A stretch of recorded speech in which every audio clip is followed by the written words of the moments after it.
2, 1.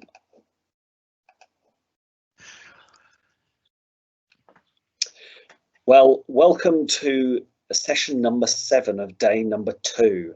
It's been a rapid race through the EdTech Festival. If you've managed to attend all the keynotes and a session throughout, you're doing well, because I think there's probably 18 sessions in total you could have done. We're nearly there. After this final session 7, we're moving into the closing keynote with a speaker called Mark Sparvel. Well worth listening to. I think you're going to find him entertaining, inspiring, thought-provoking for our final keynote speaker. He's a principal from Australia that's in a big study with Microsoft, working for them now, and looking at creativity, well-being, and the importance of that student engagement. So I hope you're going to last the course and stay on for the keynote. I think this session that you're on at the moment, whether you're on live or whether you're watching this in catch-up, is going to be a really good session. It's one that's close to my heart. It's around using PowerBi. Now, I'm not sure if you know much about PowerBi, but you can create amazing data dashboards that pulls in real time data together that helps you analyze it and cut it how you want it done. And we at Cornerstone Academy Trust have been working really closely with Matt Woodruff, who has been helping build for us in PowerBi some data which we have been using from our digital suite of assessments using GL assessment data. So our students are taking tests. They're actually online assessments. They're not like taking a test at all. It's not that regular. It's a more diagnostic tool. And so the students are doing almost like online assessments, quizzes, and we're using that rich data to analyze it to identify student needs.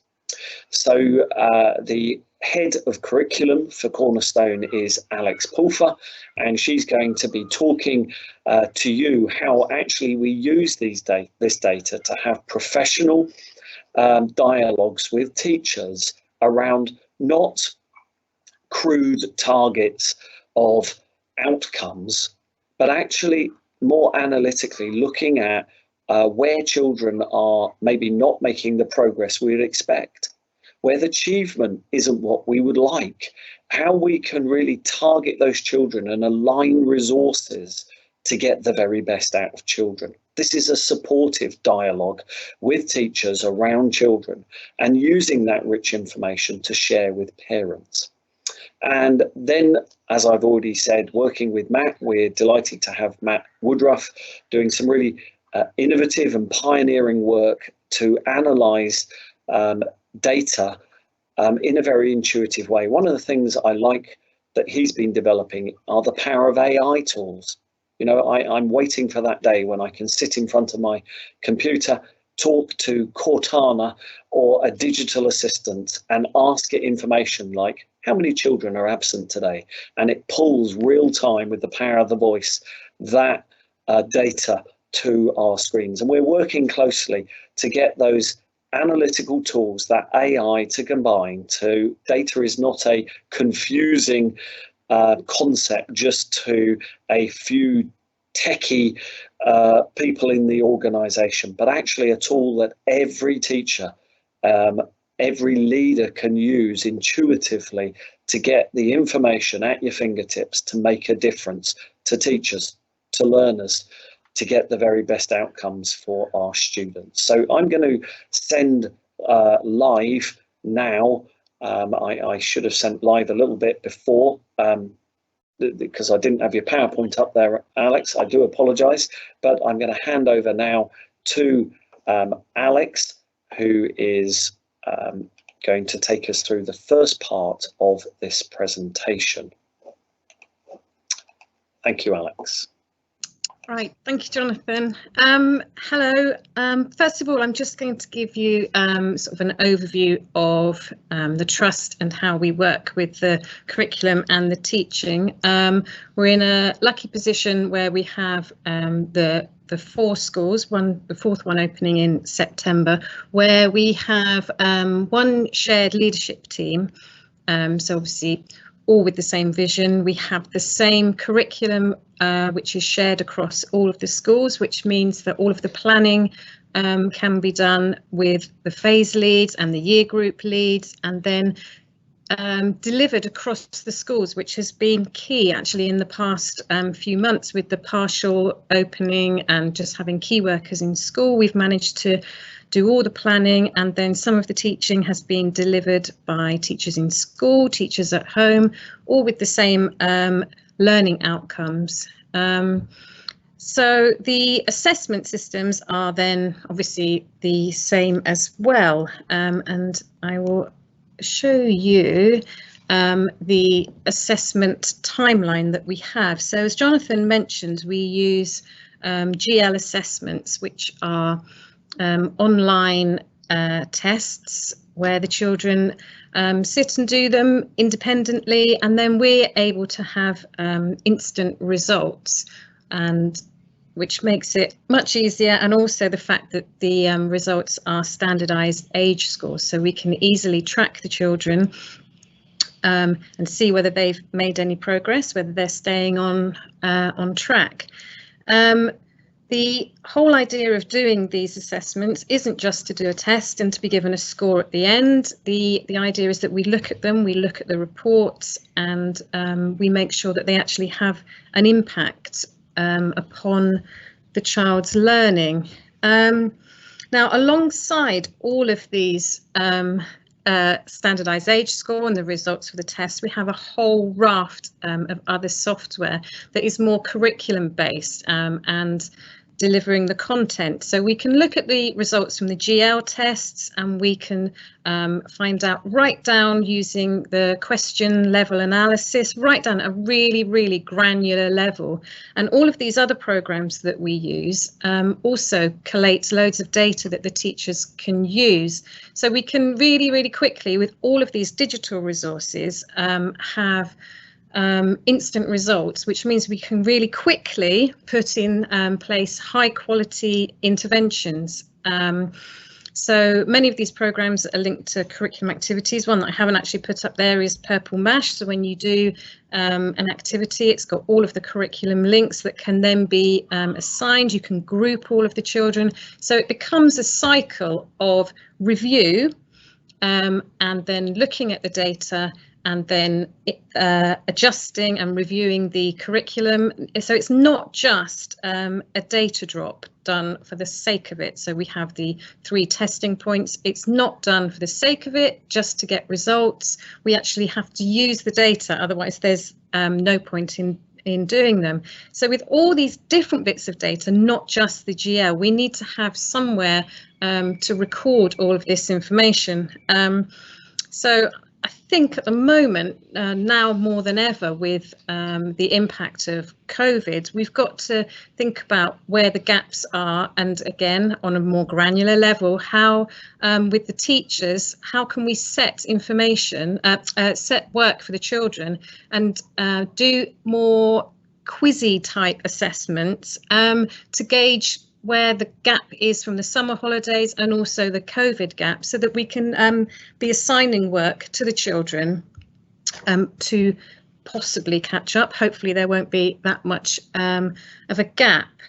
Now you can see on the screen here, this is just one page of an Excel file that we use, which sort of holds a lot of the data. Now, whatever the system you use in your school, it might be that you've bought into a system, it's got to be reliable and efficient. If there's one thing I've learnt, I don't know how I got into this position of having any vague responsibility for data, because it wasn't my strong point. But as teachers now, you have to be able to look at the data. And I think the reason I was interested in it was because I would notice things that weren't quite right and want to know why wasn't it right? What weren't we doing, or what were we doing? so that we could have an impact on children's progress. So teachers weren't trained to be data analysts, although sometimes now it feels like it. And I think in primary schools, even more so, there's a lot of information for all the different subjects with one teacher looking at it. And many secondary schools actually have a data manager, which we don't have the luxury of in primary schools.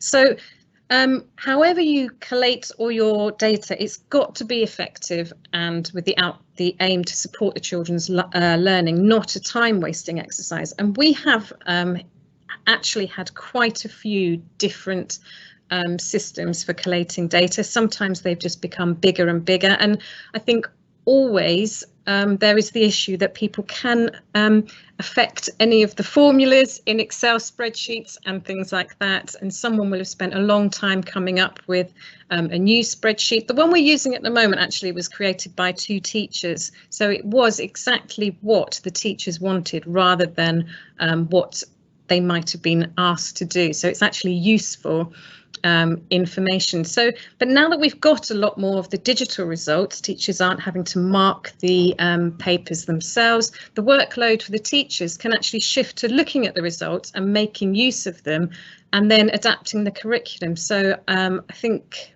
Matt's going to be talking about workload a bit later on, but that is one way in which teachers can look at the results and use them effectively. We can evaluate the effectiveness of the teachers and the teaching, and we can use it to inform school improvement. So when we've got all of this information, we have then been holding reviews with the teachers. Now, the teachers have actually said that they like looking at the data, and we ask them to produce a PowerPoint, and it means that they can get down and they can look at the children that are actually causing concern. And straight away, if a teacher looks at a result, they know whether it's right or whether the child was having a bad day, or, you know, some reason that result doesn't reflect the child's normal performance. So we have all of these meetings. It might be that we decide that there needs to be some smaller group intervention or work with the speech and language therapist, the ed psych. We might need to do some dyslexia screening and things like that. And it trickles right back down to the individual child. So the idea is that you're actually thinking about the individual and how that child can make progress. I'm going to talk a bit later on about pupil mentor meetings. So I won't go on to that now. And I think now that I've talked about our data spreadsheet, we're going to look at how we've hopefully going to be able to simplify it by using the work that Matt has been doing with PowerBi. So Matt, do you want to share your screen and take over? Yeah, thanks, Alex. I've just hit the share button. I'm also getting some feedback through, probably from your speakers. If you don't mind putting yourself on mute. Yep.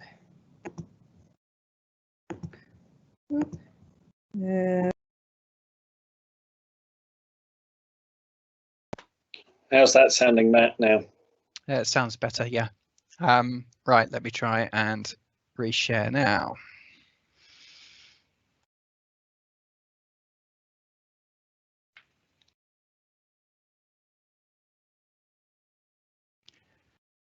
Okay, we on screens swapped over.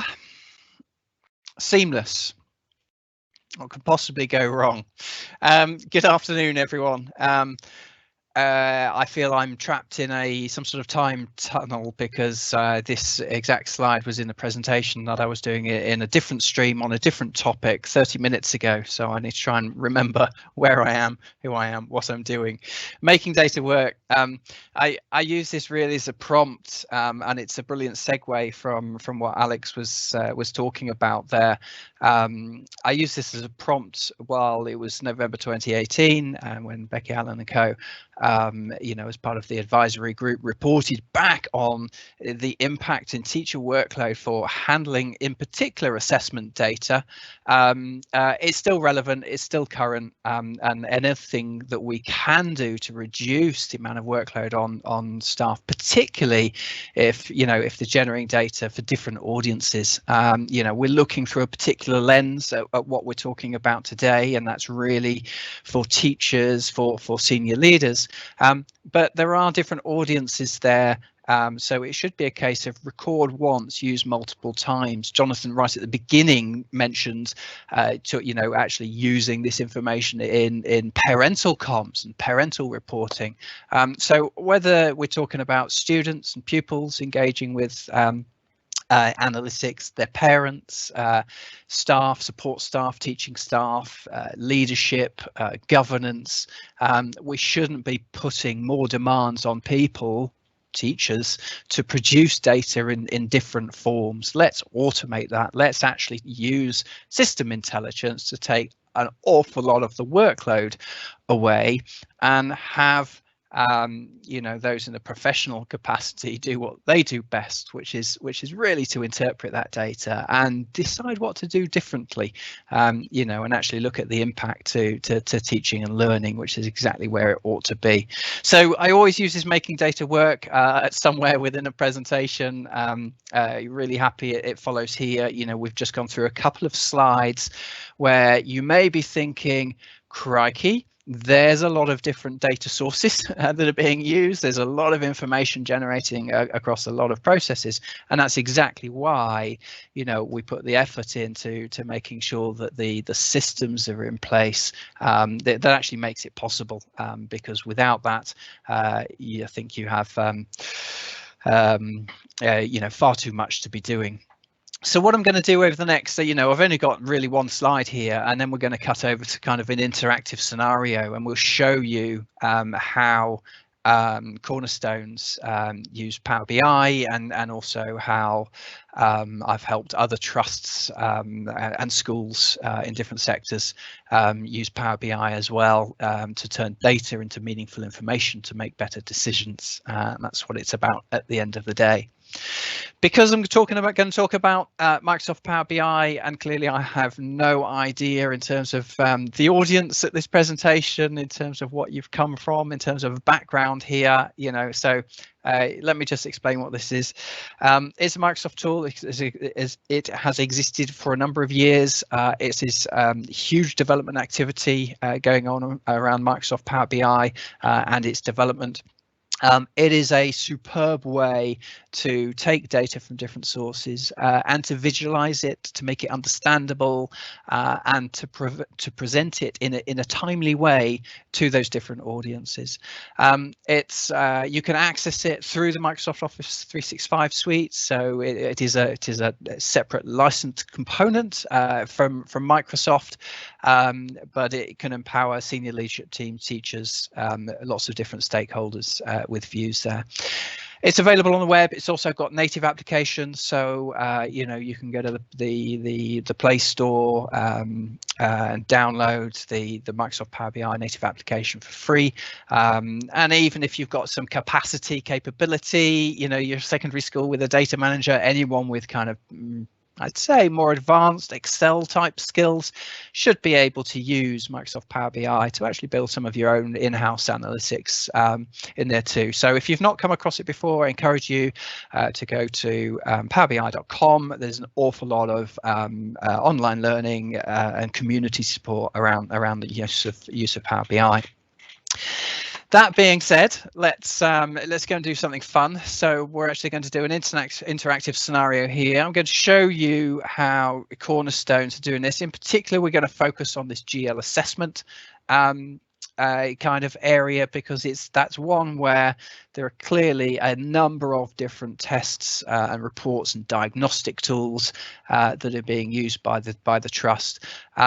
GL provide a superb level of detail in terms of some of their own tools, and in particular the PDF reports that they put in place. And what we've tried to do with this is really help to bring all that information together, not only just across the GL portfolio of products, but it may be other information that you've got within your school too. So let me hop over now from my PowerPoint into a website, and I'll give you a flavor of what that looks like.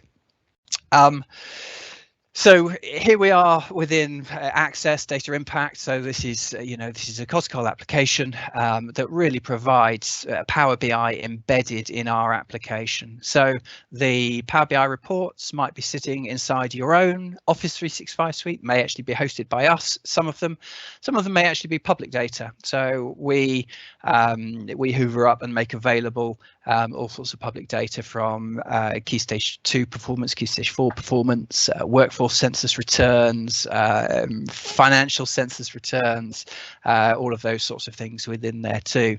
So at the end of this presentation, if this sort of thing is of interest, we do have a free demo version of this available, so at least you can access some publicly available data and get a feel for how that kind of Power BI interaction occurs within here. So as you can see, I'm logged in here. This is actually Broadcliffe's live environment, but what we've managed to do for the purposes of demonstration is actually mock up a demo with a whole set of fake data within here too. So the structure is the same, but data will be all over the shop. And that's my disclaimer. Don't expect standardized scores that we may look at here to be exactly in the right range of a standardized score, because there's all sorts of formulas that we've used to generate those. Before we dive into this scenario and talk through here, and I'll drive and I'll get Alex to kind of take me through some of these things once I give you an orientation. In case I do forget it, again, Jonathan talked in particular about AI at the beginning of this session, and this is absolutely an area that we are exploring now. So, I'm not going to use any smoke and mirrors here in saying, here's a bot and, it's full of AI. It's not. But we are starting to load Eddie, our virtual assistant, here with particular competencies, and it may be anything from what is formative assessment. It may be things which is kind of knowledge base and those sorts of things. What is a progress test?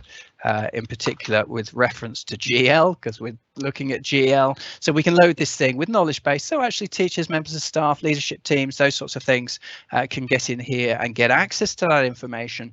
But more interestingly, because that's not very exciting, more interestingly, we can start to say things like who is a concern. Now, this is getting to the kind of crux of the scenarios that Jonathan was talking about, because what we've done here is in the back end, we've had to train Eddie here to understand what is concerning. When someone says concern, what is concerning? And Alex alluded to this in terms of how she's found herself in this mess now with data, is to see what doesn't look right and why doesn't it look right. And so these are the things that we're starting to get to now. Not quite Cortana voice activated yet for Jonathan, but it's a step in those directions. Anyway, there we go. There's a little snapshot into Eddie in future directions. Power BI then, back to the the point in hand within here. We provide now the analytics across the GL assessment suite, which is uploaded. It's exported data from GL. There is no automated feed within here, but it's a simple process where we've created the templates that match the GL imports within here. So the schools or the trust will directly load the data, and that goes into a back end that we can use for Power BI. So within here, we've got a MAT snapshot. So this is looking across a small primary MAT, funnily enough. And we've got a kind of smorgasbord of diagnostics and test results within here, from progress in English, progress in maths, this is the progress series of tests, Cat4 in terms of looking at potential within their NGRT, which is reading, and NGST spelling, reception baselines, and pass. And Alex is going to talk about these in a second in a particular student profile information within there. But just to kind of give you an idea of the Power BI, the power behind Power BI, we've got the ability to filter anything that we're looking at on screen. Clearly, we are data warehousing this information, so we've got access to this information across periods in time. So actually, as you continue to build your data profile over academic years, you've got quick and easy access into prior academic years within there, and by year groups, by reporting periods, however you want to do it. One of the really neat things, though, is actually not using those filters directly in that way, but it's actually cross-filtering that information. So here you can see, I can see how many girls, how many boys, the split between my pupil premium, non-pupil premium, SEN levels, those sorts of things. And by selecting anything, a visual on screen, you're actually cross-filtering other data that's available. So here I'm looking, for example, at the relative performance of those boys in school with their progress in English standardized age scores across the schools. It's really flexible. Some of this may be small on your screens. Actually, it's really quite easy using Power BI and the Access app to even be presentation ready. So to really focus and drill down into those areas. So I can see boys actually in Coscol Primary Academy are outperforming the girls because the ghosted bar is smaller, but in the other two schools actually the girls are outperforming the boys. Now I'm not going to get too excited about that because, as I've said, it's entirely random data that's sitting behind here, so we would see all sorts of different profiles and pictures within there. So if that's a kind of orientation around Power BI and some of the things that we can do within there, I'm going to be quiet and attempt to drive and say, Alex, where do you want me to go? Right. Well, we're going to look at one child, hopefully, who's based upon a real child who was one of my mentees. We're going to call him Ben Smith today, so I really mustn't say his real name. So he was in my mentor group, which is a meeting that we have. It's a one-to-one meeting once a week where we can discuss anything. We look at their work. It's an opportunity to find something that they might need help with. The teacher can model. You can then watch them do something, give constructive comments, and then you monitor and support them. The idea that someone special to them is helping them reach their full potential. And obviously part of that is looking at the data. And this child came to me and we use accelerated reader, and there was very little activity in his reading. Now GL do a brilliant test, which is the CAT test. So I don't know if you can find Ben Smith, if he is. Would you like to find, shall I find it on the pupil profile?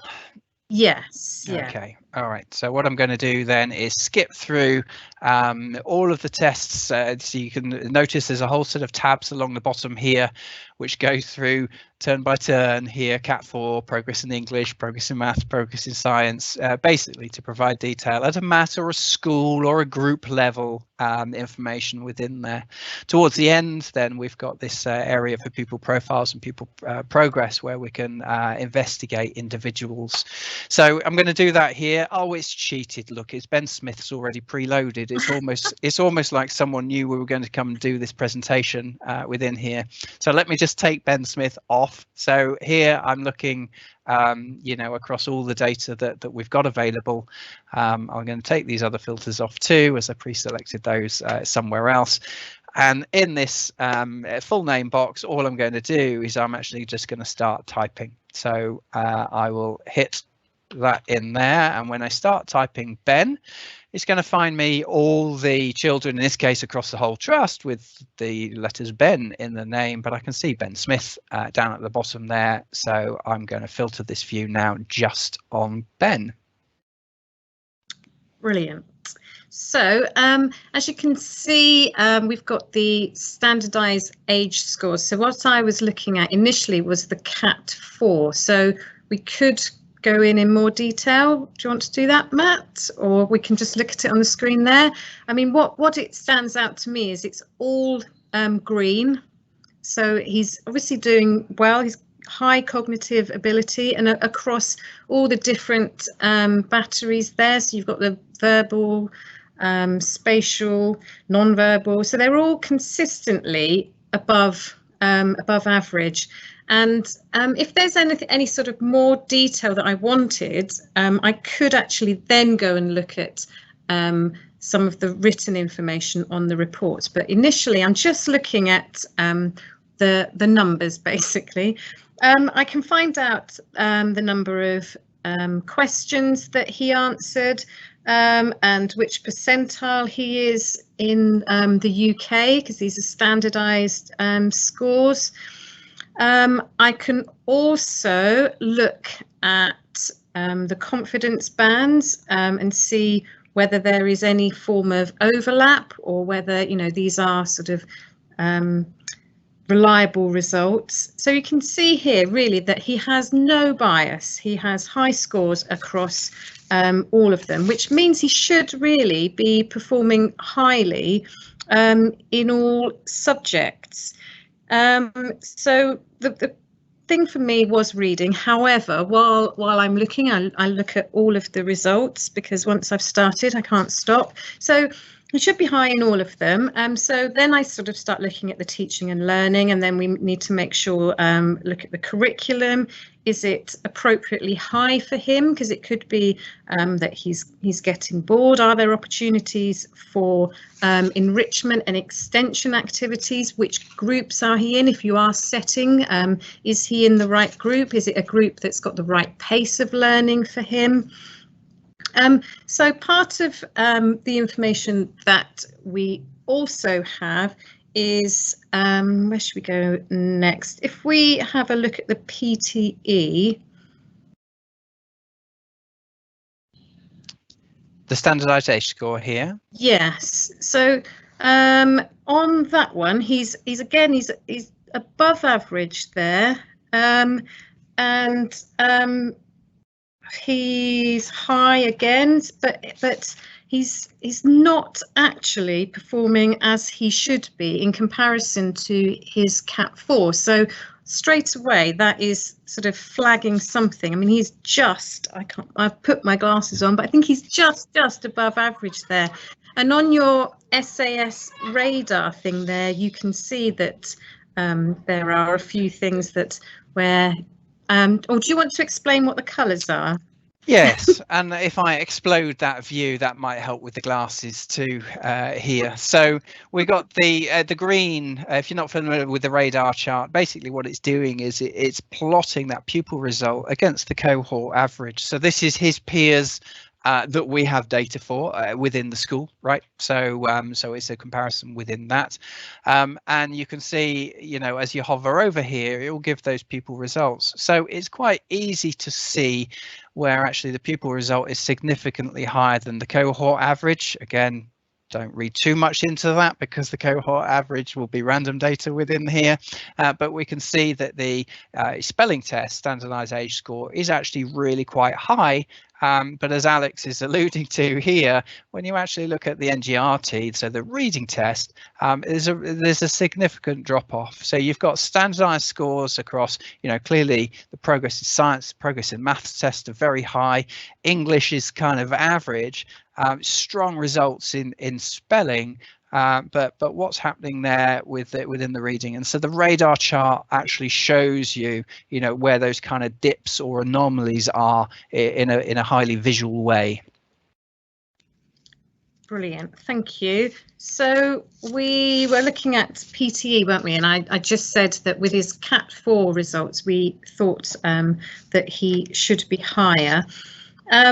And then what I've been doing, oh, we've got the pass profile, which is again colour coordinated, sort of red for danger, as it always is. So it's very low there for preparedness for learning. So and he's obviously got sort of low self-regard as well, which is the one above. So he doesn't actually think that he's doing very well. He's okay. He likes his teachers, and he's got a good work ethic, which does ring true.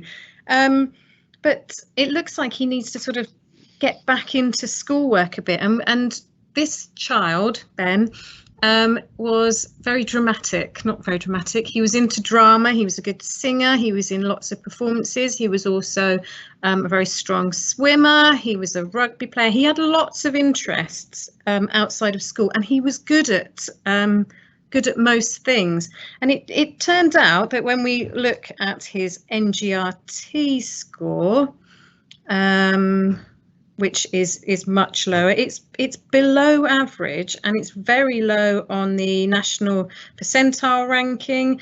And so you start looking at possibly whether there were any issues with dyslexia, but that would have been tested when he was younger in the school, and we went back and looked through those results. There was nothing there, and it actually was just sort of disengagement, and he basically hadn't been reading for two reasons. He said he hadn't found anything that he liked to read, but also he said that he didn't have the time. So during the mentor meeting, which is the meeting I was saying where you work with the child on a one-to-one basis, we talked about the choice of books that he had, and he would go to the library by himself and pick up a book, and he would judge a book by its cover.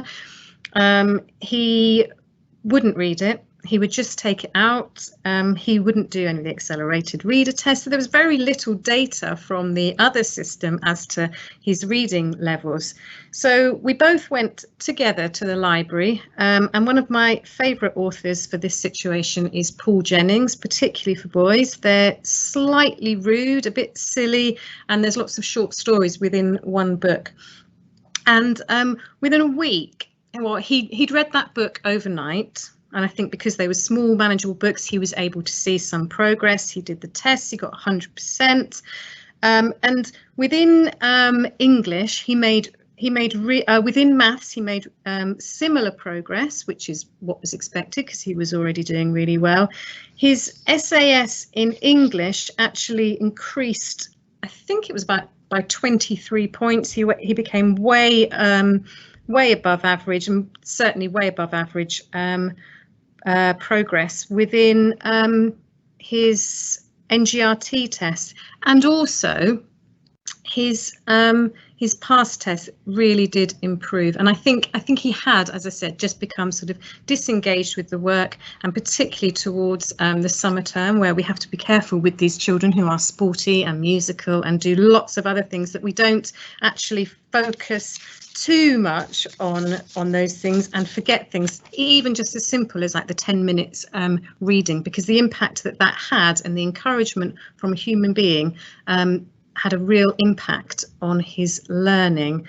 Are we running out of time, Jonathan? Yes, I think we're going to have to start to wrap it up because we're heading into the closing keynote of the 2 days.